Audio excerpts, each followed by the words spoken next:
गालिब का एक शेर था कि दिले नादां तुझे हुआ क्या है, आखिर इस मर्ज की दवा क्या है। तो इसी मर्ज की दवा ढूंढने हम जौनपुर ही नहीं पूर्वांचल के मशहूर चिकित्सक डॉक्टर BS उपाध्याय सर के पास आए हैं। हम उनसे जानने की कोशिश करेंगे कि आपके दिल को कैसे दुरुस्त रखा जाए और क्या उपाय हो सकते हैं। सर से पहले ही क्वेश्चन से जुड़ना चाहेंगे कि सर हार्ट के शुरुआती लक्षण क्या हो सकते हैं। अब बिल्कुल सही आप कर रहे हैं, बिल्कुल सही कर रहे हैं। आजकल ठंडक का सीजन है, स्ट्रेस की लाइफ है। अब इंडिया में ऑलमोस्ट 40% लोग शुगर के मरीज बन चुके हैं और ज़्यादातर स्मोकर हैं और ब्लड प्रेशर हो रहा है स्ट्रेस लाइफ में, और मोटापा है, काम नहीं करना चाहते थे, कोलेस्ट्रॉल जिनको ज़्यादा है। ऐसे व्यक्तियों को बहुत ही अलर्ट रहने की ज़रूरत है। अगर हमारे सीने में कभी भी अनइजीनेस लगता है, दर्द होता है और दर्द फटन होती है, या वो फटन हाथ में जाती है या पीछे जाता है या जबड़ा पकड़ लेता है, या किसी काम करते समय होता है, या रात में शुगर पेशेंट दिन में ही किसी तरीके से पेन होता है, तो आप समझिए ये हार्ट से संबंध रखता है। आपको तुरंत जितनी जल्दी से जल्दी जाए अस्पताल जाना चाहिए और एक कार्डियोग्राम और शुगर की जांच और ब्लड प्रेशर की जांच अवश्य करानी चाहिए।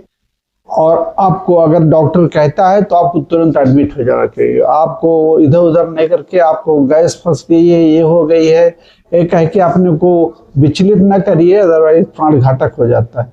आपको तुरंत एडमिट होना चाहिए। और दोस्तों आजकल ऐसे इंजेक्शन्स उपलब्ध हो गए हैं जो आपके नस को खोल सकता है। जैसे ये नस आपकी हार्ट की 3 नसें हैं, ये नस आप देख रहे हैं खुला हुआ है, ये 15% ब्लॉक है, ये 80% ब्लॉक है। अगर हार्ट 80% ब्लॉक होता है तो आपको चेस्ट पेन होने लगता है। अगर एक्यूट चेस्ट पेन होता है तो ऐसे स्थिति में हम टेलेक्टिपेज लगवाना चाहिए, रेटिपेज लगवाना चाहिए, जिसका हमें 90% रिजल्ट है। और विदिन 3-4 आवर्स के अंदर अगर लग गया तो हमारी नस खुल जाती है। और इसको हार्ट अटैक वाले मरीजों को अवश्य लगाना चाहिए, और लगाने के बाद तो फिर वो कहीं जाके एंजियोग्राफी एंजियोप्लास्टी कराए तो उसका हार्ट की मसल बची रहती है, सेफ रहती है। नहीं तो हार्ट की मसल भी ब्लैक पड़ जाता है, और हार्ट की मसल्स ब्लैक पड़ने से एनेरिज्म हो जाता है और हार्ट का साइज बड़ा हो जाता है, फिर हांफा आने लगता, फिर सांस फूलने लगती। ये प्रक्रिया ना होने पाए आपको पहुंच के अपने नियर बाई डॉक्टर्स को मिलना चाहिए। और आशादीप में ये क्रिया बहुत आसानी से होता है, बहुत सिंपल ढंग से होता है। ज़्यादातर मरीज आके इलाज कर लेते हैं और सस्ते दर से उनका इलाज हो जाता है और सब लोग अच्छे से हो जाते हैं, और फिर एंजियोग्राफी एंजियोप्लास्टी के लिए बाहर भेजा जाता है। ये प्रक्रिया बहुत आसान है और बहुत सिंपल है और हर गरीब मरीज किया जा सकता है, कर सकता है। ऐसी तरीके से आपको जानकारी ये नहीं होगा, यही प्रक्रिया हमारे ब्रेन में भी होता है। जब हमें जाड़े में या इस समय तो ज़्यादा बाहर होता है, वैसे हमारे ब्रेन के नलियों में भी ब्लॉकेज हो जाता है। अगर हम हार्ट की नली को खोल सकते हैं तो उसी दवा से ब्रेन के भी नली को खोल सकते हैं। अगर ब्रेन को होता है और विदिन 4 आवर्स CT स्कैन करा के पेशेंट आ जाता है और हेमरेज नहीं है, इन्फेक्ट है, नलियों में खून दौड़ा कम हो रहा है, जमा हो रहा है खून, तो आप तुरंत टेलेक्टिपेज लगाइए और 1.5 घंटे में आपका हाथ पैर उठने लगेगा। अगर आप इस प्रक्रिया में लेट कर गए, आप इधर उधर टाइम वेस्ट कर गए, तब आप समय आपका निकल जाएगा, जिसको गोल्डन पीरियड कहते हैं। गोल्डन पीरियड बाद तो सुई नहीं लग पाएगी। तो इसलिए आपको हमारी मेहरबानी है, हाथ जोड़ के निवेदन है कि अपनी लाइफ को मत खराब करिए और तुरंत इलाज के लिए उचित जगह पहुंचिए। सर दूसरा क्वेश्चन ऐसे है कि अगर किसी को अचानक सीने में दर्द हो जाए, हाँ, तो घर पे वो 2 मिनट या 5 मिनट के अंदर क्या प्राथमिक उपचार कर सकता है? बिल्कुल कर सकता है। वो अपने चाहे डॉक्टर्स को या जिनको सस्पिशन है कि ऐसी संभावनाएं हैं, हर व्यक्ति को एक राम किट रखना चाहिए। राम किट के अंदर हम लोग आइसोडिल और डिस्प्रिन की गोली देते हैं, और आइसोडिल जिसको सार्बिटेट 5 मिलीग्राम कहते हैं, सार्बिटेट और डिस्प्रिन की गोली जवान पर रख देते हैं तो फौरन हमारा चेस्ट पेन खत्म हो जाता है। और उस पीरियड में हमें अपने डॉक्टर्स को, नियर बाई डॉक्टर्स को अस्पताल को पहुंचाया जा सकता है।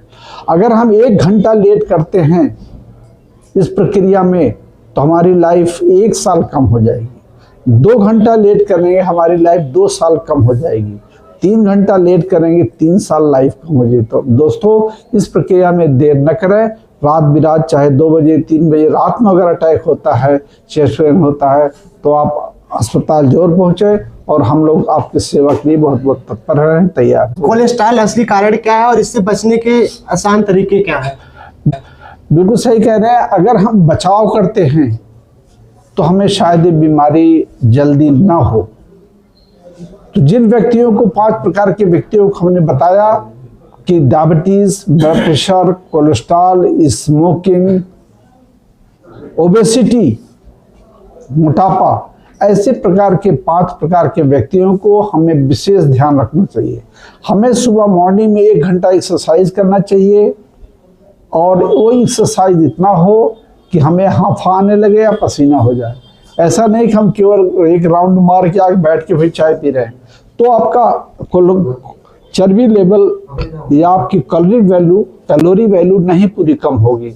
आपको एक्सरसाइज इतना होना चाहिए कि हमें पसीना आने लगे या हमें सांस होने लगे, तब माना जाएगा आपने पर्टिकुलर एक्सरसाइज किया। इससे आपका कोलेस्ट्रॉल भी कम होगा और मसल पावर मजबूत होगी और हार्ट का पंपिंग पावर इंप्रूव करेगा। नलियों में जो कोलेस्ट्रॉल जमा रहेगा या क्लॉट बना रहेगा वो भी वॉश आउट हो जाएगा। और दूसरी तरीके से हम कोलेस्ट्रॉल को कम कर सकते हैं, खाना पीना से कम कर सकते हैं। जो हमारे हार्ट पेशेंट हैं हम उनको यूजुअली बताते हैं अखरोट खाइए, सोयाबीन खाइए, बादाम लीजिए और आप लहसुन खाइए और अर्जुन का छाल खाइए और कद्दू का प्रयोग करिए। ये 5-6 चीज़ खाने से हमारे बॉडी में अल्फा लिपोइक एसिड बन जाता है और जिससे कि कोलेस्ट्रॉल की मात्रा कम जमा होती है। और हमें वेट को मेंटेन करना चाहिए, जितना इंच हाइट है उतना किलो हमें वेट होना चाहिए, तब समझिए हम बिल्कुल फिट है। हमारे सीना के बराबर हमारा पेट होना चाहिए। अगर पेट आपका निकलता है तो समझिए आपका कोलेस्ट्रॉल वेट ज़्यादा है। तो आप उसको किसी तरीके से खान पीन को सही करके, एक्सरसाइज करके, और हम एक चीज़ और आपको राय देंगे, हर व्यक्ति को घर में जिम बनाना चाहिए। जैसे आप एक किचन कमरा बनाते हैं, एक बैठका बनाते हैं, एक लाइब्रेरी, एक सोने कमरा बनाते हैं, ऐसे आपको जिम बनाना चाहिए। जिम बनाने से आज के पेपर में निकला हुआ आप देखें, उसको ध्यान दें, तो जो व्यक्ति जिम करते हैं उनकी मसल पावर बनी रहती है, फैट गल के हट जाता है, उनके पेट से भी फैट हट जाता है और मसल से, बॉडी से भी फैट हट जाता है। और उसकी मसल पावर, जो लोग एक्सरसाइज करते हैं उनकी मसल पावर देख के आपको लगता होगा इनके बॉडी में मसल है, इनके बॉडी में फैट नहीं है। फैट नहीं है, जब फैट नहीं रहेगा तो आपके हार्ट के अंदर भी, हार्ट के नलियों में भी फैट खत्म हो जाएगा। और ये भी जान करके आपको हैरानगी होगी कि 25 साल की उम्र में ही हमारे नलियों को ब्लॉकेज के लिए फैट जमा होने लगता है। जब उम्र हमारी 45 साल 50 साल पहुंचती है तो कम से कम आधा हमारी नलियां ब्लॉक हो जाती हैं और थोड़ी नलियां बची रहती हैं जो हमें हार्ट अटैक होने में जरूरी होती है। इसलिए उसको मेंटेन करने के लिए अपने बॉडी में परहेज, एक्सरसाइज और हर तरीके से आपको उपाय लगाना चाहिए। अपने ब्लड प्रेशर, शुगर, कोलेस्ट्रॉल को मेंटेन करना। सर हम लोग देखते हैं जनरली अभी कुछ इधर दिनों में कोई भी है वो जिम कर रहा है, फिजिकली फिट है, बिल्कुल सब कुछ ठीक था, फिर भी उसमें हार्ट के मतलब चांस बढ़ रहे हैं। और ऐसा होता है अचानक से मौत हो जाती है। बिल्कुल आपने कहना सही है, लेकिन ऐसे 0.01% केस है। क्यों होता है? क्योंकि कुछ कंजेंटल डिजीज होते हैं जो हमारे पैतृक होते हैं। हमारे माता पिता को अगर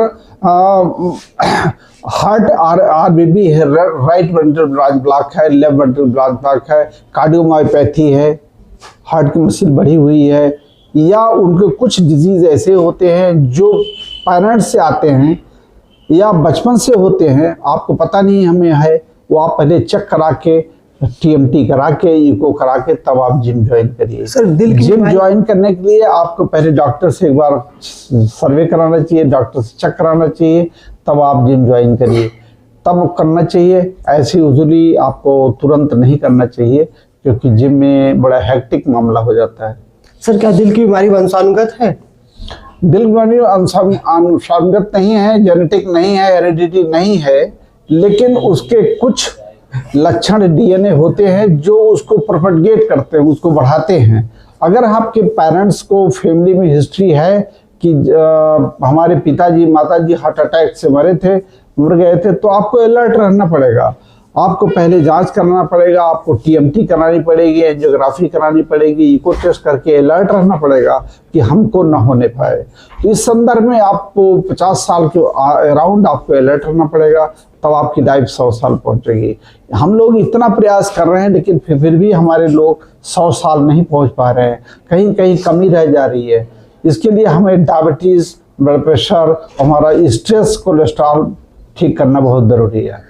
मुझे लगता है कि आप जौनपुर का आपका बर्थ प्लेस है, मुझे लगता है अम्बेडकर नगर का आपका बर्थ प्लेस है ना? हम यहाँ तो सर्विस कर रहे हैं। हम पूछना चाह रहे थे उस पर कि सर वहां से लेके यहाँ तक मतलब कैसे शुरुआत हो गई? जौनपुर ही क्यों? मतलब पहली पोस्टिंग आपको यहाँ मिल गई आज करने के बाद फिर कैसे क्या हुआ सर? उसमें थोड़ा सा आप बताते तो बेहतर होता, क्योंकि चीजें बहुत लोग जानते हैं लेकिन बहुत सारी चीजें नहीं जानते, लोग जानना चाहते हैं, मुझे ऐसा लगता है सर।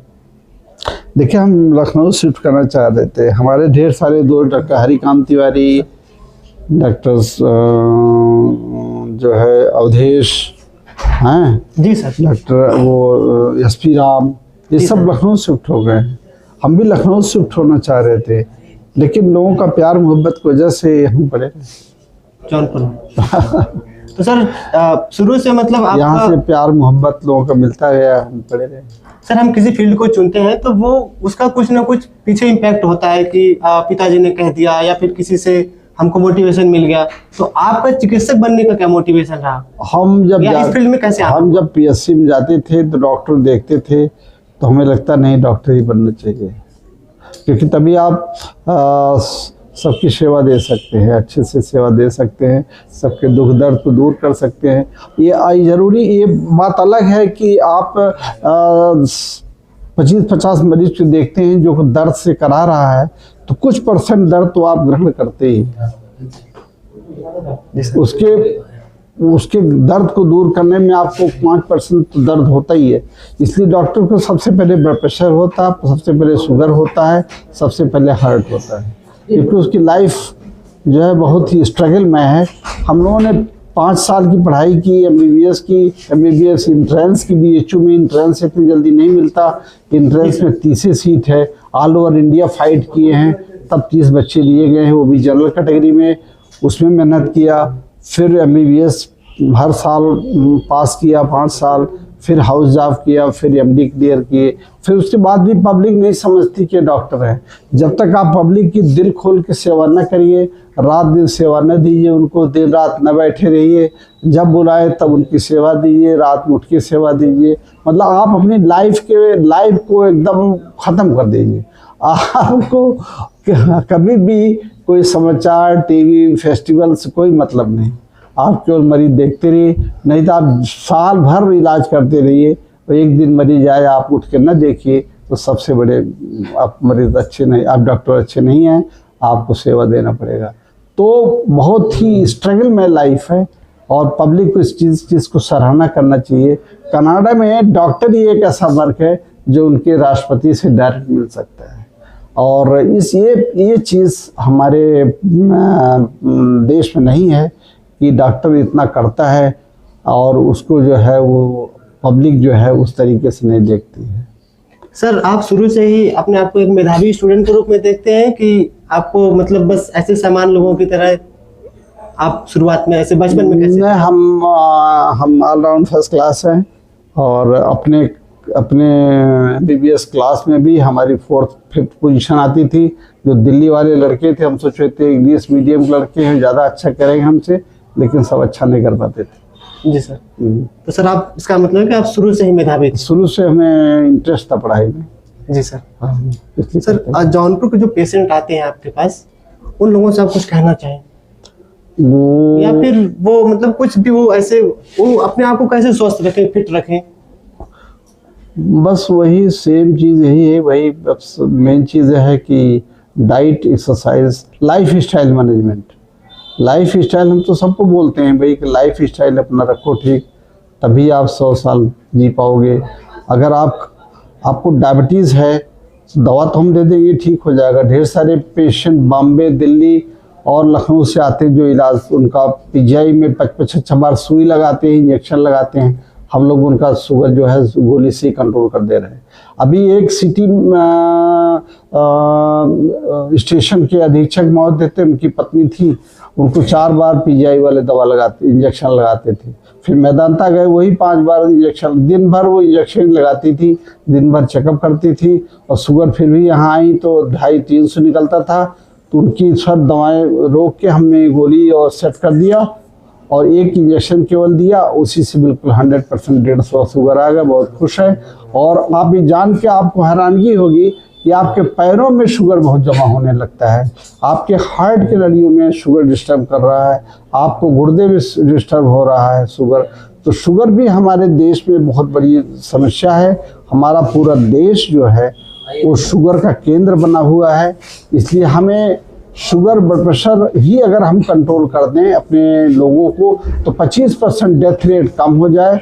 और इसके संदर्भ में हमें दिवाली और होली के दिन हमें मिठाई का गिफ्ट नहीं देना चाहिए, बाकी हमें शुगर बीपी का मशीन गिफ्ट देना चाहिए। सर बहुत बढ़िया आपका इस चीज़ को गिफ्ट आप दीजिए, और मियाँ बीवी एक दूसरे शुगर बीपी मेंटेन करेंगे, कम से कम 25% डेथ रेट हमारे इंडिया का कम हो जाएगा, और इस तरीके से वो मेंटेन रख पाएंगे। Otherwise sugar BP per day जो है फ्लक्चुएट करेगा, उसी में ब्रेन हिमरेज होगा, हार्ट अटैक होगा, लकवा मारेगा, उसकी लाइफ हमारी खराब हो जाएगी।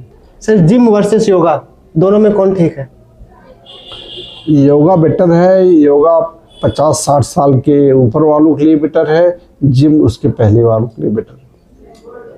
सर आपने हमको अपना बहुमूल्य समय दिया, इसके लिए आपका सर बहुत बहुत आभार, धन्यवाद। सर द पॉजिटिव वाइब्स हमारे चैनल का नाम है, द पॉजिटिव वाइब्स। अरे वाह। हम कोशिश कर रहे हैं कि लोगों तक अपनी पॉजिटिव वाइब्स पहुंचा सकें, चाहे वो चिकित्सा के क्षेत्र में हो, चाहे अन्य क्षेत्र में हो। बहुत बहुत धन्यवाद बेटा।